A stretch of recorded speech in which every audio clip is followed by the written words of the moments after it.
Hi guys, welcome to the latest installment of the Anatomy of Style. This week we're going to look at the illusion of the third dimension. Now on a piece of paper we know it only has two dimensions, up and down and left and right. We can't go into the paper. So we have to create an illusion, and we do that using tonal value. Tone and value sometimes intertwined as the same thing. We usually talk about tone being different from value when it's color, and hue is brought in as a darker version of blue, for instance. So they're interchangeable some way. What we're going to talk about really about the tonal value is how dark a value is, how dark a gray is. It goes right into the darkest black, and through the values comes out as the highest light, which is white. So we're going to work with that today. We're going to work with tonal value, and to describe an illusion, and also to help describe that illusion we'll also use overlap in forms. When one form appears to overlap another form, especially on the human body in a drawing, it appears to be more dimensional and no longer lives on the two-dimensional page. We feel that it's we could take it off the page, we could lift it off the page. Our eyes are tricked, and we believe now in the third dimension on a two-dimensional form, the paper. Okay, well, that's the theory out of the way. So let's have a look at what we're going to do today. We're going to try to create that illusion on the human figure. And this portion is the body landscape. I've named it. And we're going to use the body as a landscape of overlapping forms and create the illusion of depth. And I will take you through that right now. So let's get started.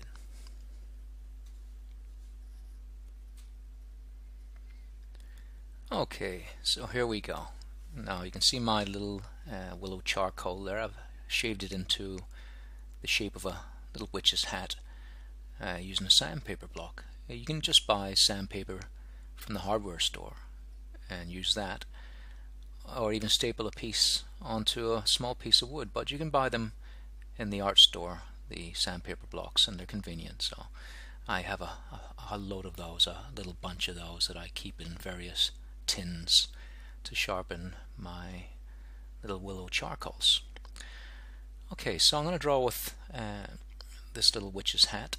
It's so versatile. If you turn it on its edge, it gets a very sharp line like you're seeing there, and I can put it down on its flat if I need to and get a broader tone. So really beautiful way to work, for it's so fluid, and you can see by using the gestural grip there, the two fingers holding the charcoal piece, and underhand grip, I can work from my shoulder right down my arm and pivot at the wrist. You can turn your hand in positions that are just impossible using the writing grip, the detail hand, with the pen over the top of your pan between finger and thumbs. So this underneath grip is just essential to draw with fluidity for me. Alright, so you can see I'm putting in the big shapes first as always, but what I'm looking for here is a tilt. I always look to see a tilt, even if I can't find it.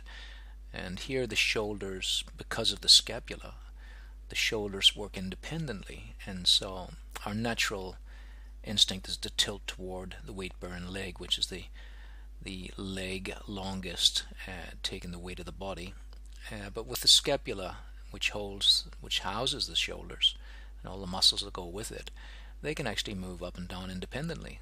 So with Alana here, it feels like it's a symmetrical pose, but it's not really. And the clue to find which way the shoulders would tilt if we just dropped our arms right down without using the scapula would be to look for the pinch on the waist, and you can see the pinch is on the left hand side there, and so that pinch tells us that that leg is pushing up against the rib cage and that the rib cage is tilted to the left, and that's how we know that's a rib cage tilt. And so we have a contrapposto pose that may not at first glance look that way. Now I'm chasing rhythms here, something we'll talk about in length in another more advanced portion of these movies. but it's worth looking at now just as a teaser, and it's basically following the form down the body in rhythms.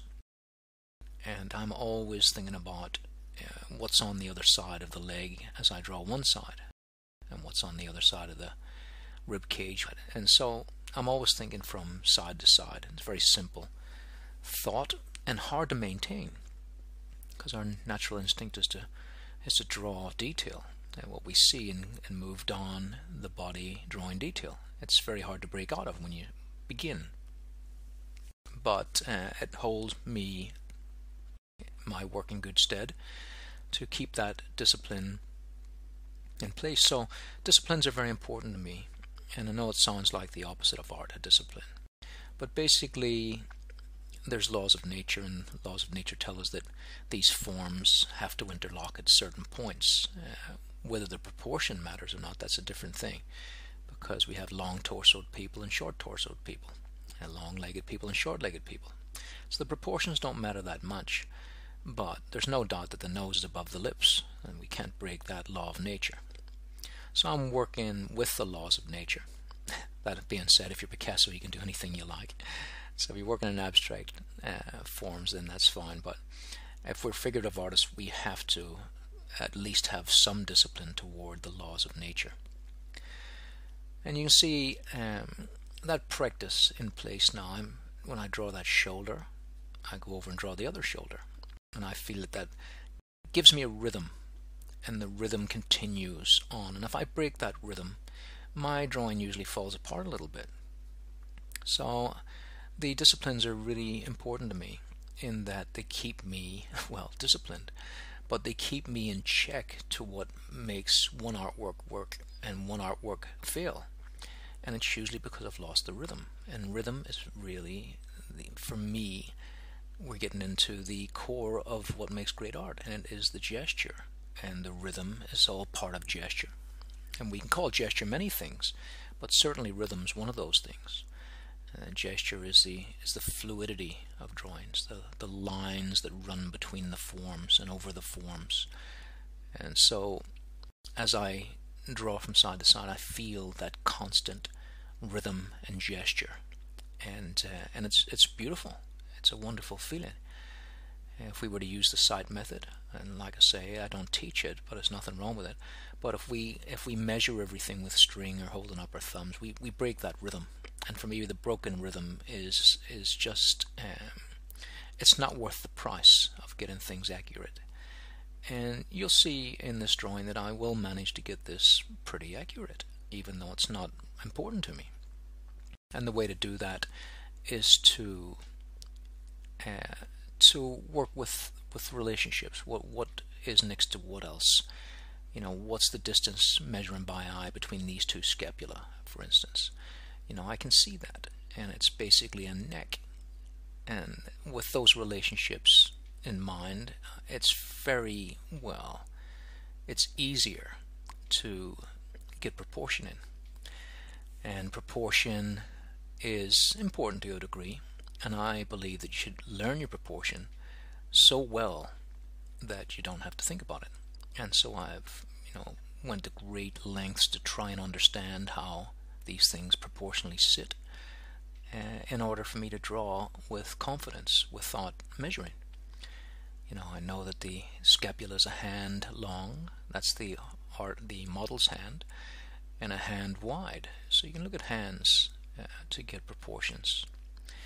But I really want to work with, more often than not, the relationships, because I think if you work with the relationships, the proportions can pretty much take care of themselves.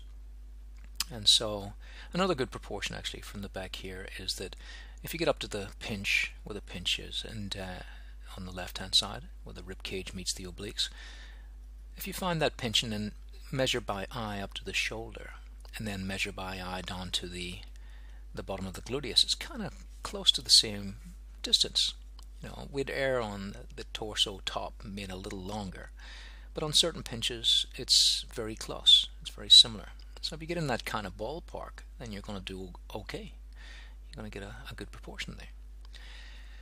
Alright, so I'm feeling the rhythm of this, And really, this is my favorite part of the drawing, to be honest. You just put in the rhythmic strokes is it's just the most freeing part of drawing. This is when we're totally free in the gestural stage. And note here how the gluteus are different shapes. If we look at the left hand side of the leg, that gluteus line, the gluteal line or fold, let's call the center of the line and the pressured bottom part the fold. And so the gluteal fold is being pressured and straightening out because of the biceps femoris, which is the big leg muscle at the back. I'm going to call both of those the biceps, because one's called the semitendinosus, and they're funny little names and funny long names that we don't really need to adhere to. So the semitendinosus in the inside. Let's call both of those the biceps. Don't want people writing in. So he doesn't know his semitendinosus from his biceps femoris. It's really not that important. You can call them the top leg muscles, if you like, at the back, whatever you like. Big baseball bat muscles for the calves, and I often think of it like that, which is a mnemonic, and a mnemonic's easier to remember than a name. So think about those shapes, like for instance the gluteus, and I'll get onto that later. But while I've got it in mind, a mnemonic for the gluteus for me is a butterfly, and it's not my idea. I got that from reading lots of different sources, and I think it was Peck. I think was the guy who was great with mnemonics. A really old book. Some might see it as a dusty old book, but you know, compared to most modern books, it's still a classic, still relevant. And that's a great thing about figure drawing, is it's always relevant. The things you'll learn here are forever. You know, we're not going to change how we look evolutionary wise over our lifetime. You know, people are getting taller, but the laws of nature are still the same. We're still, you know, a nose is still above a mouth, and these interlocking forms still interlock at the same points. So all of this, and like I say, those old books are really still, you know, for me, the Bibles of illustration. Peck and Loomis and Hogarth, and hopefully I'm adding just my humble notation to that with my books as well. So read broadly and find the best. Okay, so a little swirl in the hair there is helping me find that gesture. If you lose your gesture every once in a while, just get into the hair or something, that maybe if there's a bit of cloth in the picture, get in there and swirl around a little, and it'll help you maintain the gestural flow. So here we are. I'm putting in that little mnemonic of the butterfly. I'm thinking about it anyhow. And note how I'm aware of anatomy too. So we got these shapes, but we've also got anatomy. So it's a lifetime of learning.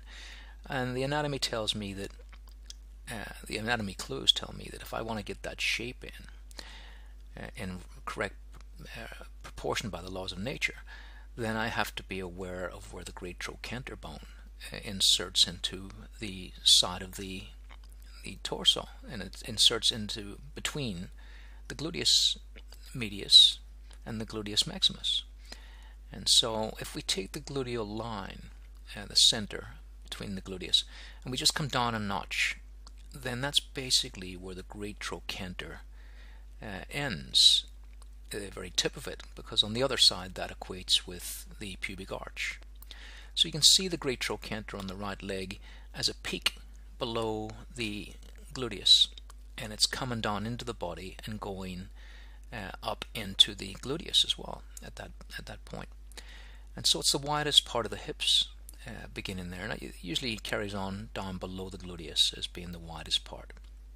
Sometimes it's spot on or close to it, but usually you can't go wrong if you just drop that below the gluteus as the widest part of the hips. It'll always read. And on to other anatomy here. I'm thinking about all the beautiful muscles that add to gesture. You know, the gastrocnemius here, and also the highs and lows. You can see I'm marking some little points for you to understand that the outside of the leg, the calf muscle, is higher than the inside of the leg, for instance. And that continues pretty much up the leg if you look for it. You might have to slant a little bit here or there, but basically if you think about the outside being high and the inside being low, that's going to work for you on the legs. And also think about the legs coming inward toward the body. So we've got a kind of pyramid upside down way about the legs, and that helps us balance because the actual femur goes in and attaches onto the ilium inside the gluteus, and so really the point of balance is deeper inside, and so that's why the legs are coming inward to balance not on the outside but in the inside a little. So here's that mnemonic of the upside down butterfly. So you're thinking about the little wings on the top and the big wings on the bottom, and that's a great mnemonic. And I don't know where I picked that one up from.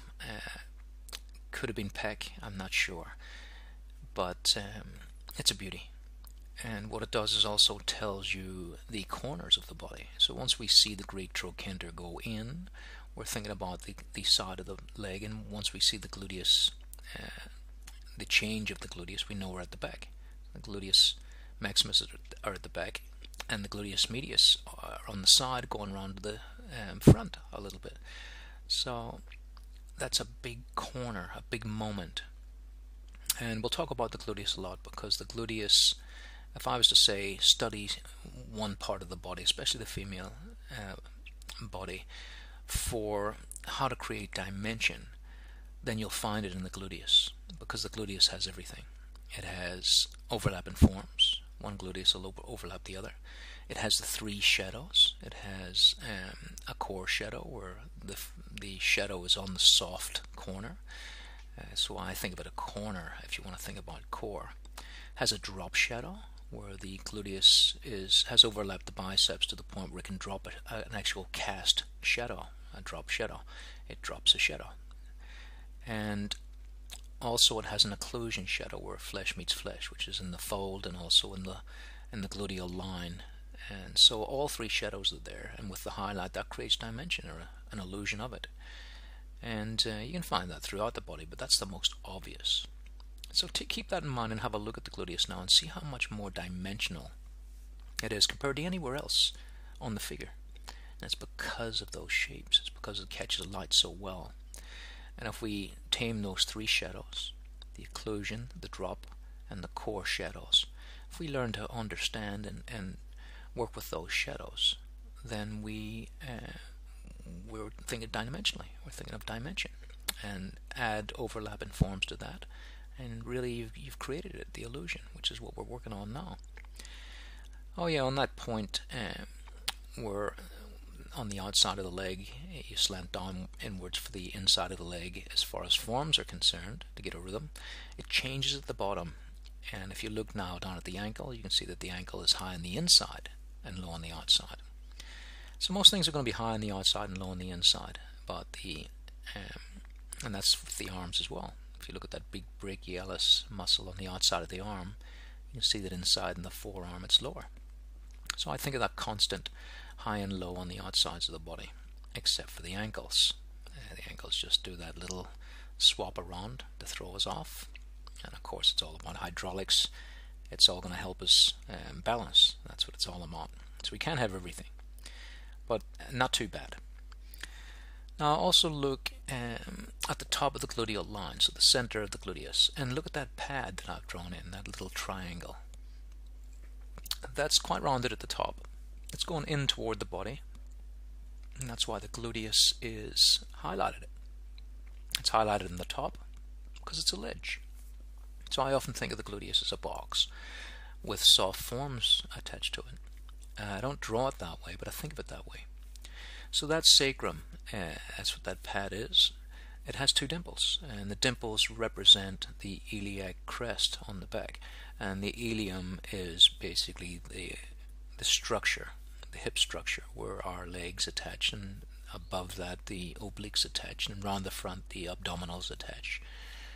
So it's a big fulcrum. It's the big center of the body, and once again that's why the gluteus are such an important mass. They are really the first thing we see on a figure like this, and they do so much to balance the whole figure and place it in space, along with the dimension.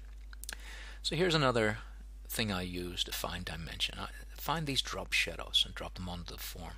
I usually sharpen them a little bit, and it adds to the dimensional quality. If you look at statues, they already have that. By their black and white nature, you tend to see these shadows easier. On color, working with a color photo here, for instance, or just looking at people who have lots of color in them, then we're talking about being confused sometimes with the hue instead of the value. So a hue is a color. If you get a very dark blue, it might look like it's got a value that's dark in it, and well, in some ways it has, but if you work and use just your blue to get a dark shadow, it's not going to read in black and white. If you reverse the image to black and white, it wouldn't look the way a good tonal value would look. So I like to think about value the whole way through, even if I'm working in color. I never lean on the chroma, the actual color, to get me the values.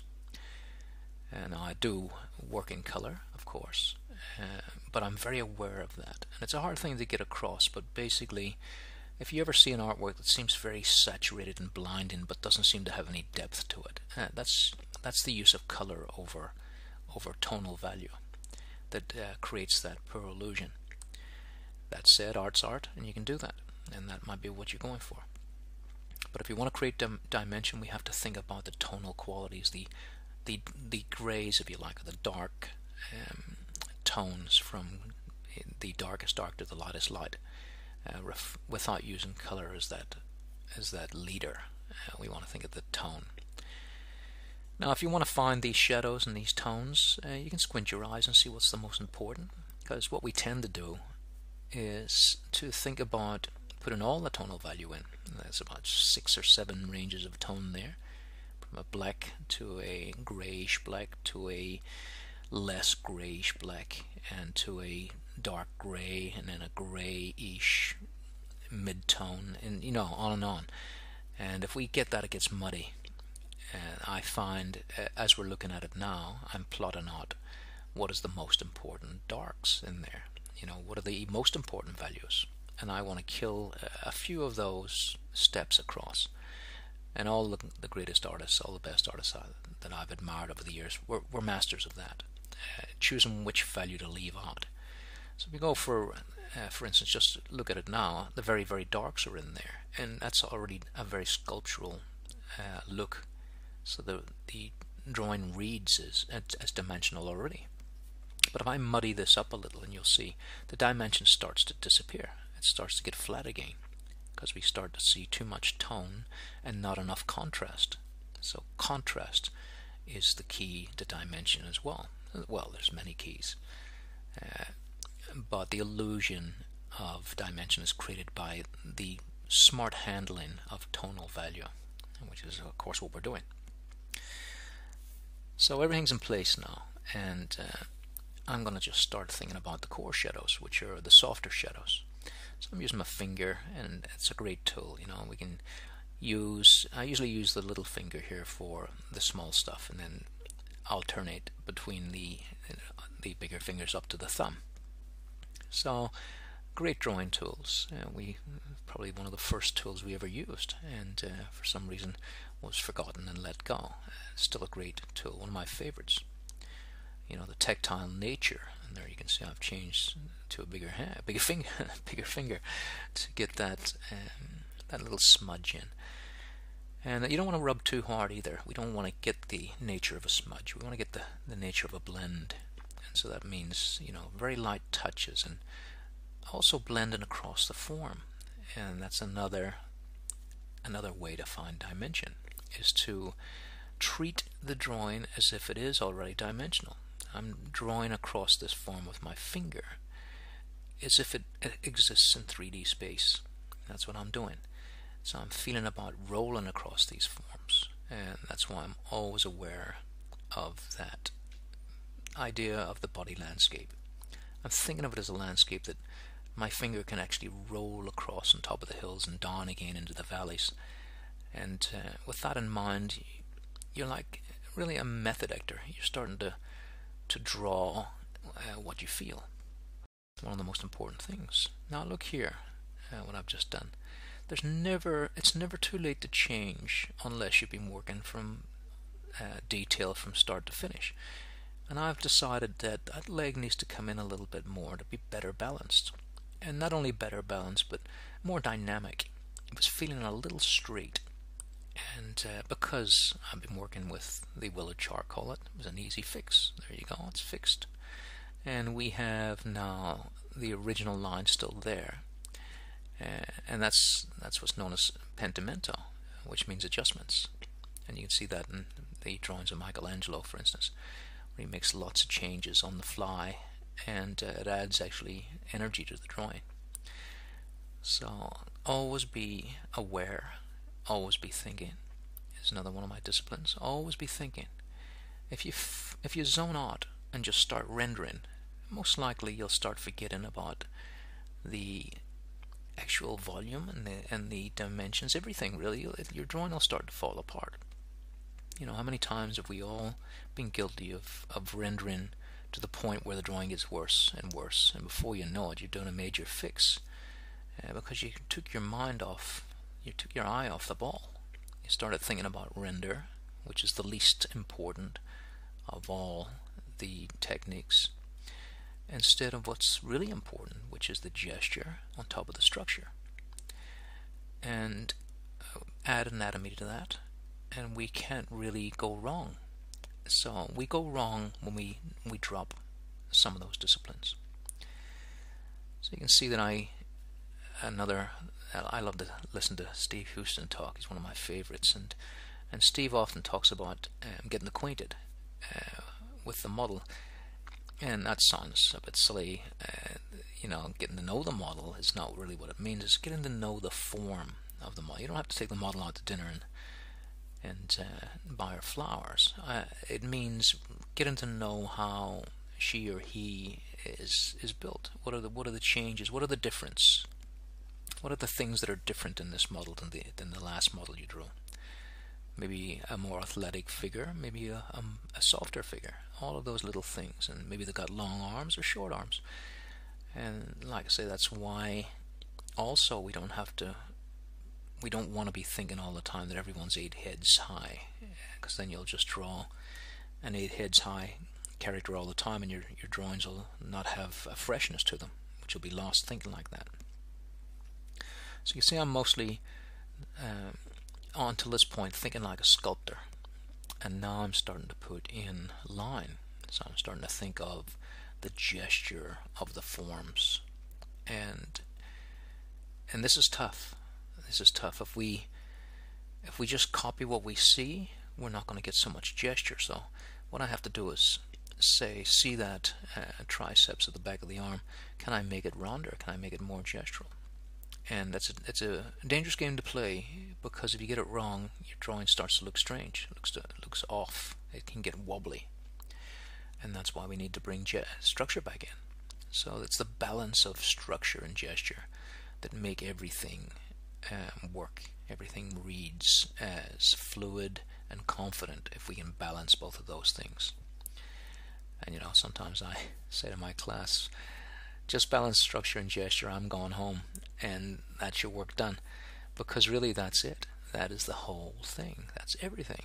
You know, if we can balance structure and gesture, we have it. We have everything we need to make beautiful art. But the balancing of those two things is a lifetime of learning, because shapes change. We just did the same drawing, like if I drew this figure 1,000 times, maybe I might end up with a perfectly balanced gestural and structural drawing. But I don't want to draw the same figure in the same pose forever. So the balance of those two things is a constant challenge, because everything changes as the scapula pulls back. Look at all of this, you know, bunching up of muscle upon or against muscle. The rhomboids up the top there, and we can see the bulge of the serratus going around to the front of the body underneath the scapula there. A lot of big changes just happened that needs constant revisiting. Let's see. Say we had a bodybuilder there, a big strong guy. Those muscles wouldn't be so lean; they'd be bunching right over the top of the spine.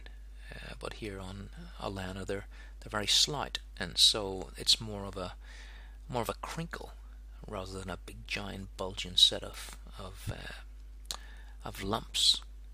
And so it's one of the things that makes this so feminine. Such a feminine idea that the top part of the body is not as large as the male figure would have. So you can see I'm using also a scrap of paper here to keep the drawing clean, and it's just another piece of butcher's paper, newsprint, which is what I'm working on here for these demos. The newsprint is sadly not archival, so these drawings won't last the test of time. I mean, they will. I mean, there's newsprint that's 300 years old or 200 years old, things like that. So we've all found an old newspaper in our attic or somewhere from the 1960s or 50s, and we can still read it. We still see the pictures on it. So it yellows is what it does, and it becomes brittle if it's not looked after. But in the right hands, it can last for centuries. So I have collectors that still collect my butcher paper drawing, newsprint. And the reason it's called butcher's paper is it's the same stuff that the butcher wraps your meat up in. It's the cheapest paper on earth, and there's no better paper. It really, for smooth and fast drawing, you can't get better than that. So I was talking to a friend of mine, Des Embry, recently there. He's got a great mind for solutions, and I was telling him that I use bleed-proof paper. The marker paper that you buy. I use that for finished drawings that are going to be archival and last the test of time.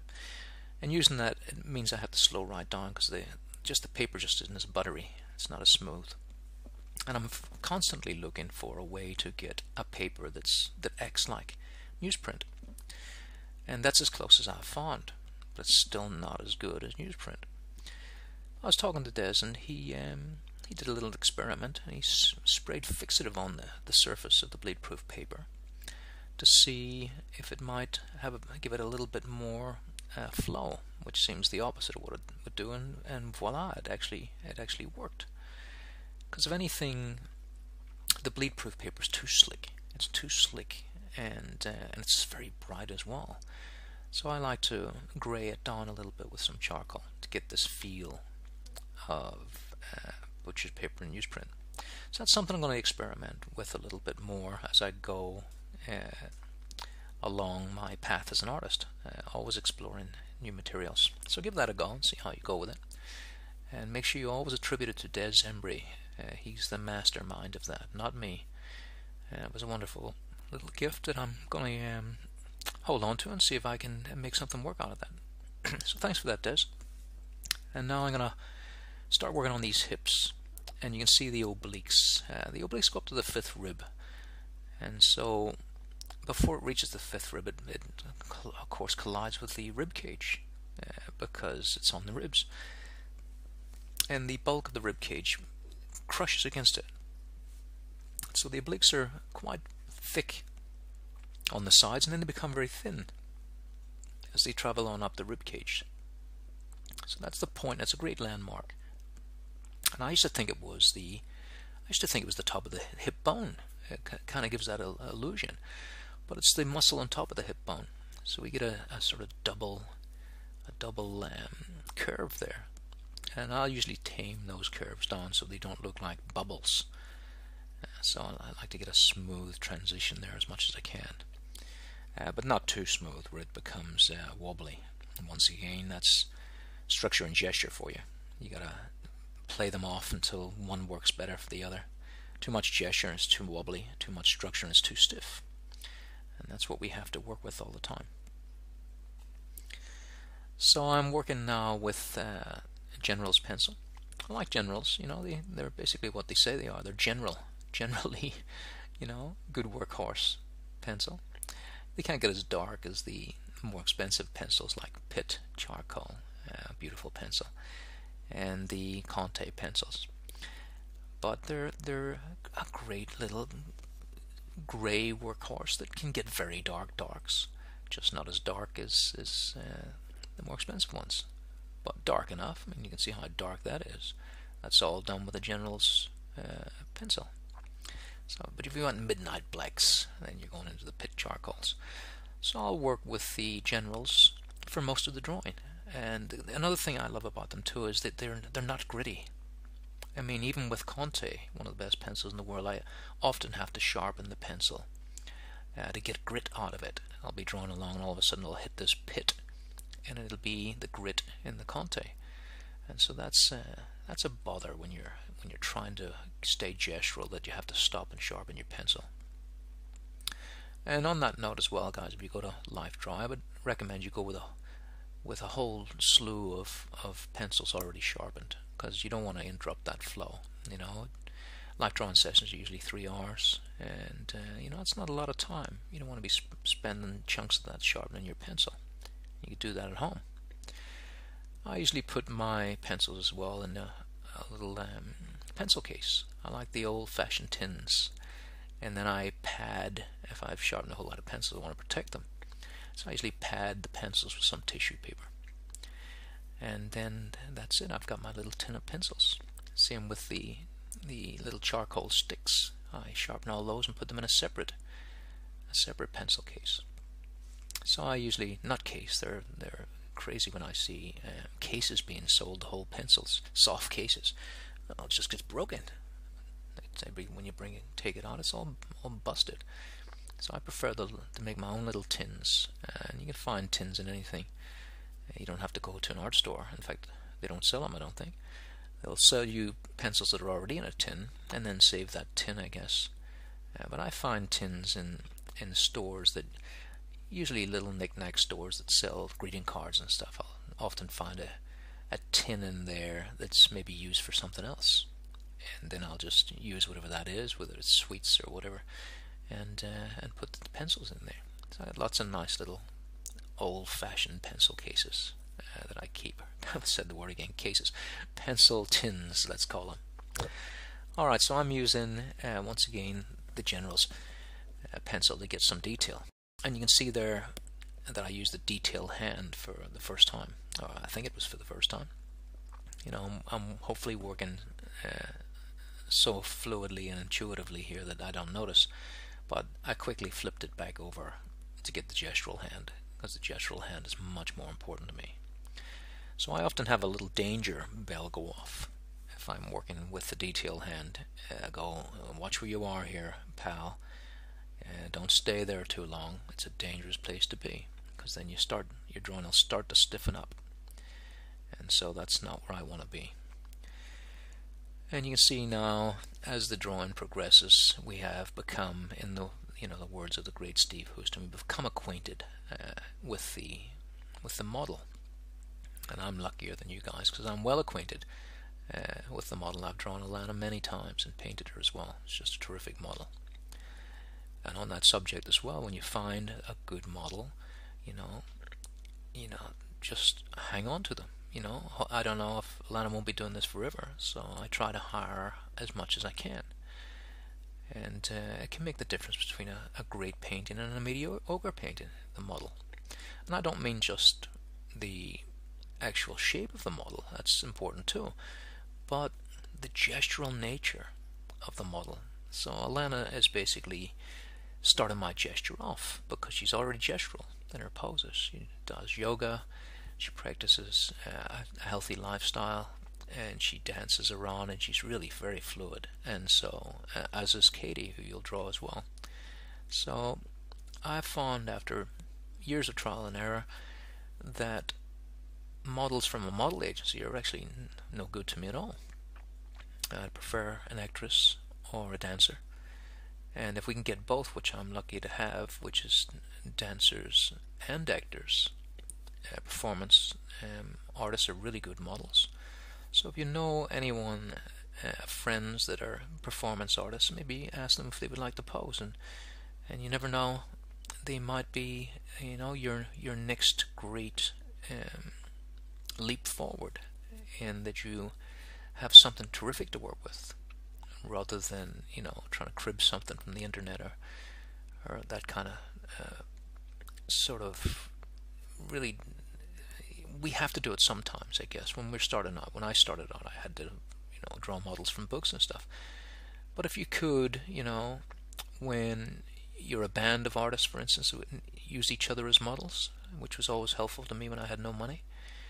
But if you go to the live drawing classes and you meet a great model, see if you can get together with some friends and ask what the fee would be for, you know, maybe a bit of photography, and they'll tell you. You know, that's what they do. Not all, but find out. Usually with an agency.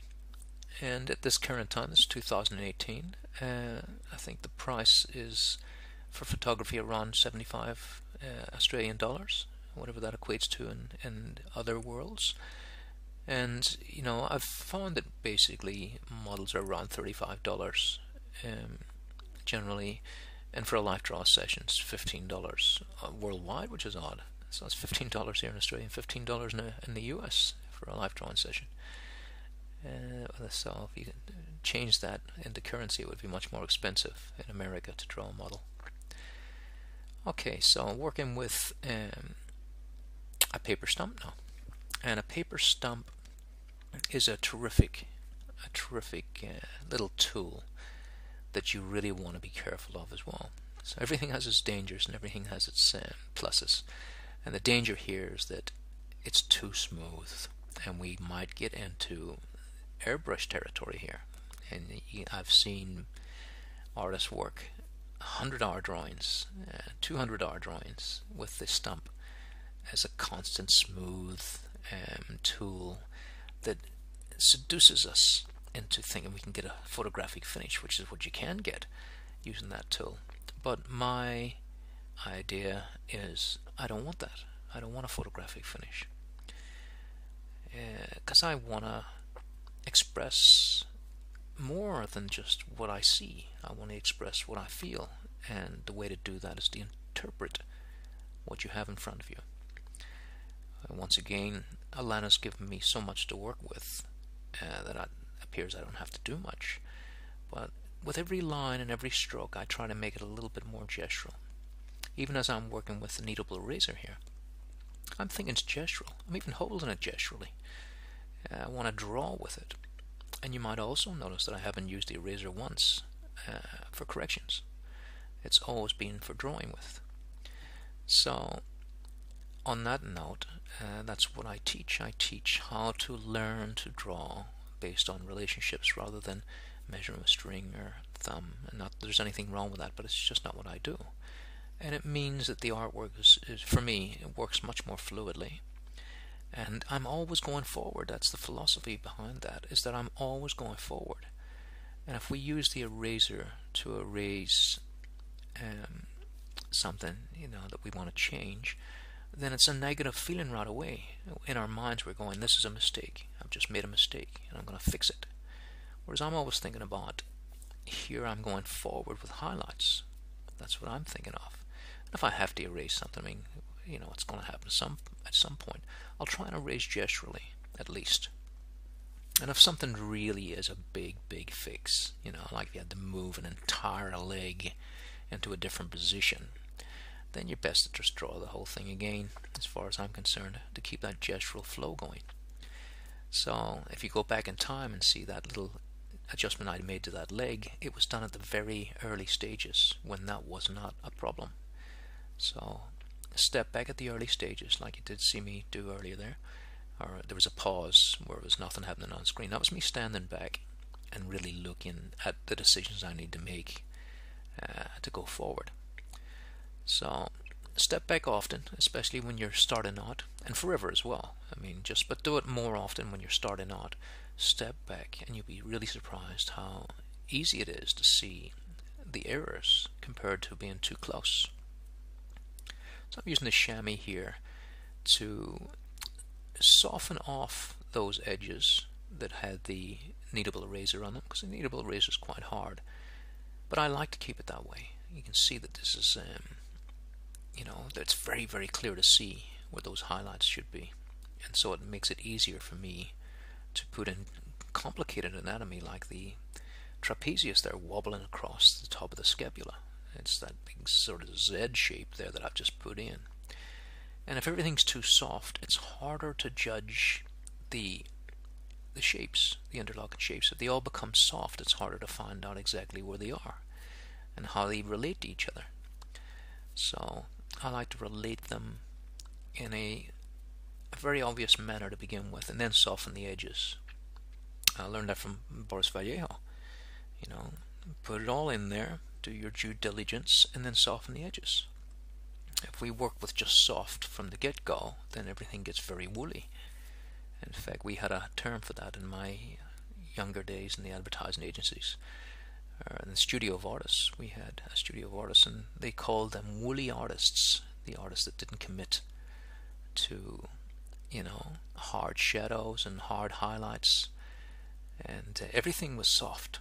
You know, like this drop shadow on the right hand side there coming off the arm. I'm deliberately sharpening it more even than it is in real life, because it makes a pop. It makes the dimension more dimensional.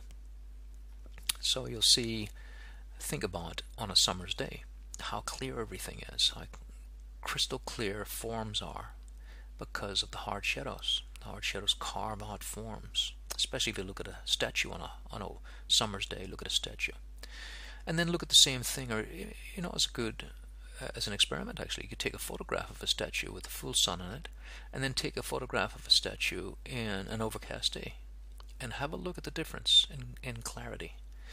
So overcast days, even though they show more local color, true color, you know, a blue on an overcast day is a more accurate blue than on a hot day, a sunny day.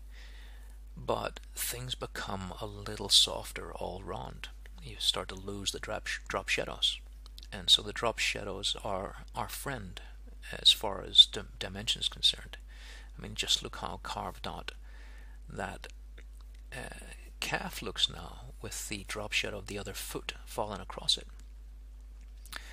And back to I didn't promise anything's easy, but think about what we talked about earlier, which was always be thinking. Always be thinking, even when you do the drop shadows. That the drop shadow is also dropping over the top of another form, and so it has to not only be the shape of the arm, for instance here, but also the shape of the gluteus, or whatever the other form is, as it falls onto it. And so be very aware of that, especially if you, like me, you add shadows, you pretend to make shadows up. That's your first call, is to make sure that you understand that the form it's landing on is also a shape, and that's going to change the shape of the shadow. So those three shadows are really coming together now, and you can see how I'm working without the midtones so much now. Midtones are a nice broad idea, but going from the darkest value to the lightest value is a much easier way to see form. And you can see we're starting to really see, especially on the gluteus there. Look at the occlusion shadow where flesh meets flesh, how much that carves that gluteus out. And then you can come back in later and put more stuff in, you know, more grays. But I'm trying to work on a 3-value system as long as I can. So that means the darkest dark, the lightest light, and a midtone, something in between. And then we can start putting other variations of those darks in. So at the minute now we're looking at the darkest dark, the lightest light, and a little bit of value in the middle. So I'm using chamois here, and that's the chamois leather from the car shop. Remember, it has to be leather, and wash it, get the oil out, and then it's a great soft tool. You don't get them in the art stores, by the way. It's a great soft tool, even softer than tissue paper, and it'll take a lot of stuff off, especially on a fragile surface like this. If you start digging in with an eraser, you probably cut a hole into it. But this little chamois is so soft it just glides across, and you can either take a lot of charcoal off or a soft amount, and it's really good for textures too. If your touch is a little heavy, You can use fixative at any point, but if you are, use workable fixative. Reworkable fixative. It means it doesn't hold as hard as a final fixative, and that way you won't be messing up your artwork so much, dirtying it up. And but you see, I use just a sheet of paper to keep that clean as long as possible. Now notice how I'm still thinking of the values as a balance, and by bringing some light into that shadow, it gives the impression of a sunnier day. Shadows are very dark on an overcast day, even though they're softer, or very dark if you're indoors, for instance. So I want to get the feeling that this is an outdoor setting, rather than it being in the studio like it is, thinking about how would the light behave in the outdoors. And the shadows tend to be lighter as they fall away from the form. Well, they are, as they fall away from the form. And they get tighter and darker as they get closer to the form. So I'm looking for the darkest darks here, and once again they're the occlusion shadows, where flesh meets flesh. And you can see me flipping the general's pencil over and over all the time, in case I get too pernickety, get too detailed. So really starting to think about the finish here now, and that means using all the tools. I usually end up with a handful of everything, you know, a kneadable eraser, a pencil, a stump, tissue paper, on, and it becomes a bit cumbersome sometimes. So when you see that classical picture of an artist with all their brushes in their hand, it's not just a pose. That's how we end up near the end. So here I'm working with tighter tools, and you can think about big to small here. You know, with the biggest tools. The biggest tool was the original charcoal stick, and now we're down to tiny stuff. And the big kneadable eraser. Now we're down to a little mono eraser. And those mono erasers are just little pencil thin sometimes. Erasers fit into a pen holder. Like I say, I'm going back and forth here with the stump as well. I'm putting in the hard core lines here to begin with, and then I'll soften them off. So the hard lines are not going to remain that hard. I'm going to soften them, obviously, but look at the dimension now we've got again, just by thinking like that, thinking about that corner of the form. So the corner of the form where it turns around. And that's that dimensional idea again, that the form is turning around a corner. So I think of the core shadow like a corner, rather than a core. You know, a core is an abstract idea, but a corner isn't. We can understand that. So I think of it like that. And then I'm going to go in with various tools again, and that's back to one of my ideas in art, which is just basically back and forth. We're going back and forth in a much more instinctive way now. What do we need here and there? You know, the stump, the eraser, fingers, everything goes in now at this point, because at this point we really are truly acquainted with this figure. And you saw me earlier use a brush to brush away debris, because you don't want to be brushing away with your hand at this point. You might just smudge the whole drawing. And that brush was on the end of a pencil eraser. So you buy a little eraser that's pencil shaped, has a brush on the back of it, and they're great to use. You know, you can just erase and then flip it over and brush away some stuff. So back and forth with the stump. Now at this stage you got to be very, very careful that you don't fall into the trap of standing in one place too long and starting to render to the point where you've forgotten what the overall picture is. The overall picture should always be in your mind, and that's why I step back so often. I want to make sure that the brightest part is the gluteus, and nothing can be brighter than that. You know, that's the focus at this point. Like I say, the gluteus is very dimensional, and so that's going to be the focus here. Could be a head in another picture, could be a hand. Like I say, you can see now that I've collected a little bunch of stuff there in my other hand. I'm right-handed, so I keep it all in the left hand, and I can alternate between each of these tools without having to reach for them. So getting very gestural here,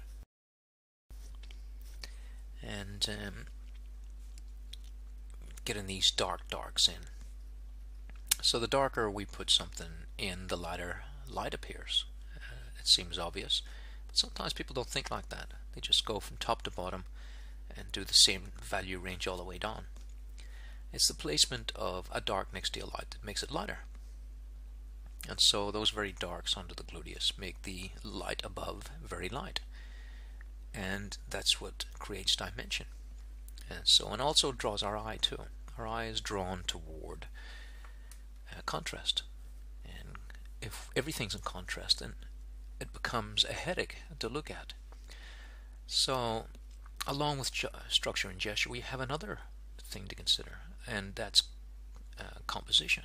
And composition, you know, if you think about it in its basic form, is you draw a bowl of fruit and you put the apple and banana in a nice position where eye, you know, relaxes here and there, and that's what classic composition is. But for me, composition is also tone. You know, if we put a grayer tone somewhere and a darker tone somewhere else, then we're composing the picture.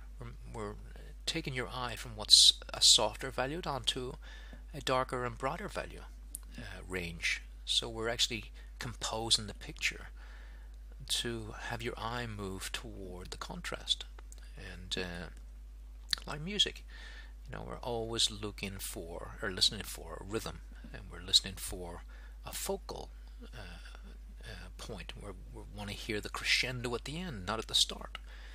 Mind you, there's some really bad musicians that start with a crescendo at the start, and those little you know, Somebody's Got Talent shows, they come out screaming right away because that's what the audience seems to want. But you know, enduring music doesn't start like that. It starts, think of a bolero, it starts quiet and builds to a big climax. So I think of the art like that too. We slowly build up to this rhapsody, this point where everything is wild and contrasty, instead of beating people in the head with it to begin with. So we start soft, and then we gradually get more and more contrasted.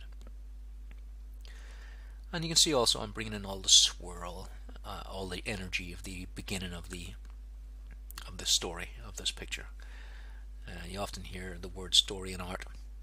It doesn't necessarily mean a beginning and an end of a drama, but the story in this picture is, you know, it's all about balance. It's all about contrast. That's the story. So apart from that, what traditionally is known as the story is what's the picture, what's it about. And for me, this picture has a title now. It's called The Entity, and with a vague title like that, rather than A Woman Walks Down the Street as a title, or A Woman Skips Through the Park as a title, by giving it an ambiguous title like The Entity, we create a conversation with the viewer, and the viewer asks, what is this entity that we talk about? Is it the figure, or is it the swirly mist, or what is it? Is it something inside or outside? You know, what is it? And by leaving things vague, we give the viewer a chance to interpret the art, and that's the art of conversation. And the art of conversation is very important to me, that we don't spell everything out. And that's what's so great about art. It doesn't bash you over the head when it's great. It makes you think, and by thinking our way through this, we have a conversation with the artist. And that's one of the beautiful things I love, looking at art and thinking about the artist that created it and what they were thinking. So you can think that now that we're done, that entity is that swirling mist. I've created that to make you feel that too, if you want to. It's up to you. Alright guys, so looking forward to seeing you in the next installment. These 8 weeks they're great fun for me, and I hope they are for you as well, in our journey through art in the form of charcoal and pencil. Okay, and I'll see you next time. Good luck with your own art, guys.